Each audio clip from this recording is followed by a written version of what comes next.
mummy ભલે કે ખાવાની વસ્તુમાં ચોરી કરવી ની ચોરી ના કહેવાય બરાબર કોકના ખેતરમાં લૂમ તોડતા હોય ને આપણે માં ખાધી હોય આપણે ચા બનાવીને જશે તો મીંદડી નહીં કે તારે ચા પીવો પીએ જ નહીં આજ મહેમાન છે ઈ મહેમાન છે ક્યાં તમારા બેન આપણે જે કેળાનો બગીચો છે ને ભરતી એ ખૂટી ગયો બરાબર હા એટલે હવે છે ને ઘરે પહોંચ્યો તો ડોખો થઈ ગયો એનું કારણ એ હતું ભાઈ કે છે ને અમે ડ્રેગન ફ્રૂટ લેતા આવ્યા અમે ડાયડમ લેતા આવ્યા એ તો અમને પણ ખબર છે પાછા તો એમ કે તમારે હેલો એવરીવન કેમ છો મજામાં જય દ્વારકાધીશ જેમાં ફરી નવા બ્લોગમાં તમારું બધાનું સ્વાગત છે ફ્રેન્ડ સવારમાં ભાઈ છે ને કાલે છે ને પ્રમ દિવસ છે ને ભાઈ પરેશભાઈ કમેન્ટ મારી હતી કે ભાઈ છે ને દાડમ લેતા આવજો બરાબર તો જોશના મને અત્યારે દાડમ શું કહે કે નાખી દીધો છે જબલામાં અને ભારતીય કેળાને કીધું તો કેળા છે ને ભાઈ હતા તો નહીં એડજસ્ટ નતા થાય પણ જીવેલા લઈ હતી ને એમાંથી મેં કાતરીને પણ લઈ લીધા છે ને આપણે અત્યારમાં તાર ન થવું મારા અટાણામાં ન થવું ભારતીય કામ કરવા છે એ વાત છે જો ભારતી તારે કામ કરવા આવશે ને તો જોશના કેમ કે અત્યારે ઘણું બધું કામ ભેગું થયું હું એકલો જ જાઉં છું અને ફટાફટ છે ને ભાઈ પરેશભાઈના ઘરે જઈને ત્યાં જોશના છે ને મસ્ત મજાનું બધી કામ કરી નાખે અને જો પછી હું જાય ભારતી એમ કહે કે જોશના કાના લેતા આવ્યો તો હું કહી દઉં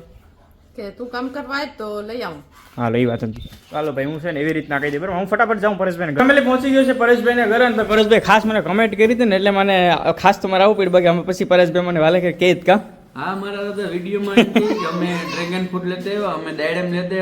લેતા આવ્યા એ તો અમને પણ ખબર છે પાછા તો એમ કે તમારે જોતા હોય તો લઈ જજો હવે મારી છોકરીને બે વિડીયો જોતા કે પપ્પા ભાઈસ કાકાને ફોન કરો અટાણા ડાયડમ દઈ છે અને કાલ ભાઈ છે ને કાલ કામ હતું એટલે કાલ હું ભૂગ્યો ને ભાઈ કાલે હતું અને છે ને ભારતીય કાલ કેળાનું કીધું કેળામાં એવું છે કે છે ને આપણે જે કેળાનો બગીચો છે ને ભારતી એ ખૂટી ગયો બરાબર હા એટલે હવે છે ને ભાઈ કેળામાં કોઈ પછી કાપવા જતો ને તો લઈ આવજે કાતરો થી હું આમ કાપીને લેવ તું તારે ફરાર જેટલા થઈ જાય બરાબર તું તારા નો તો ગમે પાડોહીમાંથી તું લમ સોરતા હવે તો પાડોહી ધંધો છે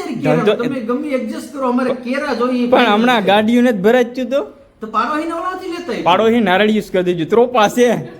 તારે નવ કજાને નથી ખવડાવવા એટલે ભાઈ ખાવ ના પાડતો એટલે ભાઈ એવી વાત નથી તો તમે શ્રાવણ મહિનો રહો કે હું ભાઈ શ્રાવણ મહિનો નથી રહેતો આપણે સોમવારે એક એકાદશી કરી હા પણ તું ઈ વેસાતા લઈ આવે ને તારી પાસે મારી ભારતી માગે ઈ કે નહીં વેસાતા ના જ વેસાતા નું હોય મારા પપ્પા ગાડી ભરવા જતા હોય ને એમાંથી ત્યાં પછી લેતા આવે પણ ભરવાની જે હોય ત્યાં હોય બાકી આપણે તો નારળી ભરી દીધું ને ભારતી તાર પાસે જાગે હા એટલે ટૂંકમાં હોય તો ગમે તે આપણે લેતા બાકી છે ને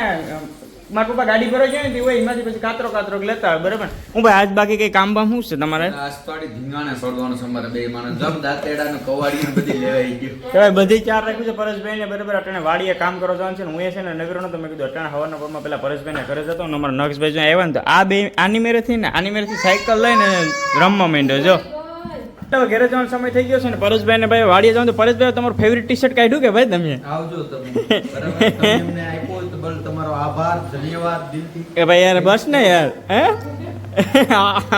એટલી સુલી ને યાર શ્રાવણ મહિનો આખો હોય ગયો ફેમિલી અને પછી આ ભાઈ અમને કેરા દેવા આવ્યા તમારો ધન્યવાદ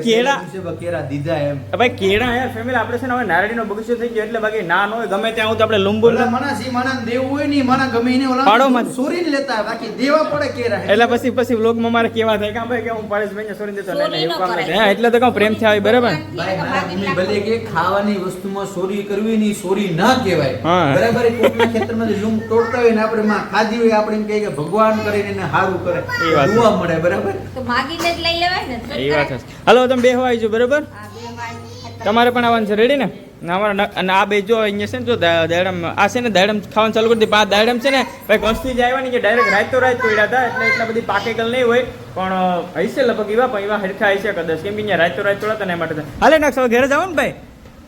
એ હું લેતા આવ્યો એ કિંજે દીધું હે યા બાપા જો અત્યારે હું નક્ષ પહોંચી ગયા છે ભાઈ ખેતરની અંદર ચોમાસું ને એટલે કામ ન થાય કેમ કે જો ભાઈ ગારો ને બધી બહુ રહે આવી રીતના તો અત્યારે છે ને અમારે એક બધી ટાલિયાને ભેગા કરીને નાખવા પડતા હોય ને તો એ પાછા હળગાવીએ હમણાં છે ને ભાઈ વરસાદ હતો ને તો હળગાવાનો મેળ ન થયો તો લીલા હોય આજે પણ જોઈએ જો અત્યારે હું બધી ભેગું કરીને આવ્યો ભાઈ પીસચીન બાકરા ને કપડું ને એવું તો ફટાફટ છે ને હળગી જાય ને તો બધી ડૂસો ભેગો થયો હોય ને એ બધી ફટાફટ હળગાઈ નાખે કા નક્ષ હા મેં તમને કીધું હતું ને ચોમાસામાં જો આટલો બધી સ્ટોક થઈ ગયો ને તો જો પપ્પાને રામભાઈ બધી હળગાવે બાકી ભાઈ શ્રાવણ મહિનો હાલે ને તો જો અમારે હેડા બાંધી જો ભાઈ બીલી પત્તર છે જે આમાં બીજું બીલી પત્રના પાન છે બીલા તો આમાં આટલા બધા આવતો નથી કેમ કે હજી નાની છે પણ ભાઈ શ્રાવણ મહિનો હાલતો હોય ને જો ભાઈ બીલી પત્રી આપણે દેખાય એટલે કંઈ ઘટે ભાઈ કાનક્ષ આપણે તોડ્યો ને ભાઈ પછી મંદિરે જવું દર્શન કરવા હા હર મહાદેવ કે પેલા નાળીને બગીચામાંથી ઘરે જતો ને તો અમારો નક્ષભાઈ છે ને ભાઈ નારિયેળ પાણી ત્રોપા દેખી ગયો તો ભાઈ તારે પીવો ને કેટલા પીવા કેટલા તો ભાઈ છે ને જો અહીંયા મેં સીડી રાખી દીધી છે તો અમારા નક્ષભાઈ માટે 2-3 નાળિયેર પાણી પાતું હતું 1-2 હું પીને જોશના પીએ તો ભાઈ અત્યારે નાળિયેર પાણી પીવાની જો કે મજા તો કંઈક અલગ જ હોય સવારની અંદર હા ને આ તું ત્યાં ઉભો રહ્યો હું સડીને પાડ દઉં ઘરે પહોંચ્યો તો ડોખો થઈ ગયો એનું કારણ એ હતું ભાઈ કે છે ને જો આ એક આ ને એક આ અમે 2 લઈ આવ્યા હતું જોશનાનું કહેવાનું એવું છે કે તમે શું બોલ તમારું કરીને આવ્યા મારા હાટું તો લઈને આવ્યા એમાં એવું છે કે ભાઈ અમે ખેતરમાં જાવ તો અમે અમારા હું ને બાપુ દીકરી અમારા હાટું જ લઈને આવ્યા કાનક મમ્મા હાટું ન લઈ આવ્યા ને તું મમ્માને દઈ એ મળા તો આ પાડે છે દીકો છે ને મમ્માને દીકો દીકો કેનો છે દીકો કેનો છે લે જો તો મને બોલાવતો નહીં તો હાલે બીજું હું તો આપણે છે ને આમ જો બોલાવતો નહીં એ હાલે એક કામ કર આપણે છે ને આમાંથી ભાગ પાડ લે હું રેડી ના ના મને ન થાય તો આખે આખો છે આ તો કઈ વાંધો નહીં ભાઈ નક્ષ આપણે છે ને જોશને આખે આખો આપી દઈએ બરાબર આપણે બીજું લેતા આવશું હાલો તમે બધા પણ નાળિયેર પાણી પીવો ભાઈ સવારમાં ઘરના ફ્રેશ કા જોશને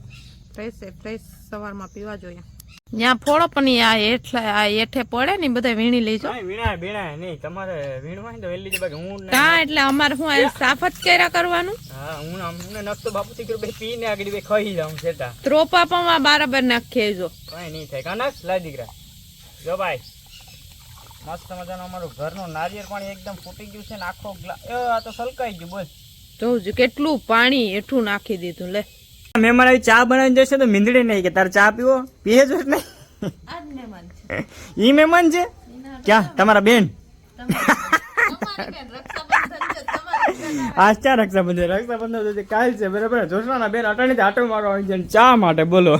અત્યારે કામ કરું ને બહુ અઘરી વાત થઈ ગઈ છે કેમ કે અત્યારે જેવા તડકા પડે છે ને ભાઈ તો લાગતું જ નથી કે આ સુમાવું છે જેવું ઉનાળો હતો ને એવું થઈ ગયું છે ને ભાઈ ગરમી એટલે વાત જાવ તો ભાઈ થાકી જવાય એવી ગરમી છે બાકી જો અહીંયા બધા નારિયેર આપણે વાવવાના હતા ને બધી વહી ગયા છે અને મારા રામભાઈ ને મારા પપ્પા ને ભરતભાઈ ને બધી અમે કામ કરે છે ને આવી રીતના જેવો આ ડૂમ બનાવ્યો છે ને ભાઈ એવો જો આ ડૂમ બનાવવાનું છે કાલે વેલ્ડિંગ ને બધી કર્યું હવે આમાં નેટી ને એવું બધું નાખવાનું બાકી છે નારિયેર વહી જાય ને પછી આપણે આમાં નેટી નાખવાની છે પણ ભાઈ ગરમી કામ નહીં કરવા દે અત્યારે ગરમી કેટલી છે શું કહેશો છો તોરાય નથી નહીં એટલે ભાઈ આને ગરમી નથી થતી ને ભાઈ હમણાં મેં કામ કર્યું મેં તમને કીધું હતું ને તો વાત જવા દેવી ગરમી છે ને અત્યારે તો ભાઈ અમારા ભાભી આ બધી લેવા એવા જવાય તો આ જવાય તો પેલા જોશને કેવડી છે આમ વિપતો તને ખબર પડે આપણે જો આ જોશના લગભગ કેટલાક તારી હાઈટ કેવડી છે જોશના ખબર છે તને 100 ફૂટની છે હા ભાઈ જોશનાથી પણ ઊંચી એવડી થઈ ગયા જવાય અમારે ખાલે ભાઈ નારેડીમાં જવાય છે ને તો એવડી થઈ ગઈ વિચાર કરો આમાંથી છે ને પાછા બે વસારાથી ભાગ કરે ને તો મેળા બાકી લેવામાં મેળ ન હોય જો આવી રીતના જો એક અહીંયા કરી નાખો ને અહીંયા કરી નાખ્યું એટલે એવું હાલે થળિયા તું શાંતિબેનને દઈ દે પછી તું આ તને પટાવી લઈને પછી થળિયા દે ભાઈ અમારી ભાભીને છે ને થળિયા દઈ દે ને ઓલું ઉપર આપણે ઉપર આપણે ગાય ખાઈ જાય હા એ ભાઈ એ વાત સાચી જો કે ભેંસ હોય ને ભાઈ એ બધું ખાઈ લે બરાબર ને અમારે ગાય છે ને તો બહુ છે ને આમ વ્યવસ્થિત છે ને જોશના પહેલેથી સાયકલી કરી ને જોશના જેવી એટલે એ પછી અમુક જવાર કે દોડ નહીં તો એ ખાય પણ એટલે અમારે એ જોશના હોય બધા સાયકલા જો અમારે નક્ષને પણ બહુ સાયકલો કર્યો અહીંયા તો બસ ફેમિલી આજનો બ્લોગમાં આટલું કેમ કે અત્યારે ભાઈ તમને અમને ચાંદલા દેખાતા છે મને અને જોશનાને અને ભાઈ અમારી રાખડી પર બંધાઈ ગઈ છે પણ આ બ્લોગ ક્યારે આવશે બસ આ બ્લોગ તમે જોઈ લેવો પછીનો નેક્સ્ટ બ્લોગમાં આવશે કેમ કે રક્ષાબંધન ભાઈ જે દિવસે છે એ દિવસે પોસિબલ ના થાય કેમ કે જોશનાને એના ભાઈને બંધો જવાનું હોય તો મારી બેન છે ને આજે આવી ગઈ છે તો અમે આજે બ્લોગ શૂટ કરી લીધો છે તો પાસની બેન આવી ગયા છે નક્ષભાઈની બેનો આવી ગઈ હા તો સ્પેશિયલ રક્ષાબંધનનો બ્લોગ જ બનાવ્યો છે ફેમિલી આપણે તો એ બધા નેક્સ્ટ બ્લોગમાં જોવા મળશે બાકી આજના બ્લોગમાં આટલું જય દ્વારકાથી જેમાં ચેનલમાં ન હોય તો સબસ્ક્રાઈબ કરવાનું ભૂલતા નહીં બાકી તમારું બધાનું ધ્યાન રાખો અને બાય બાય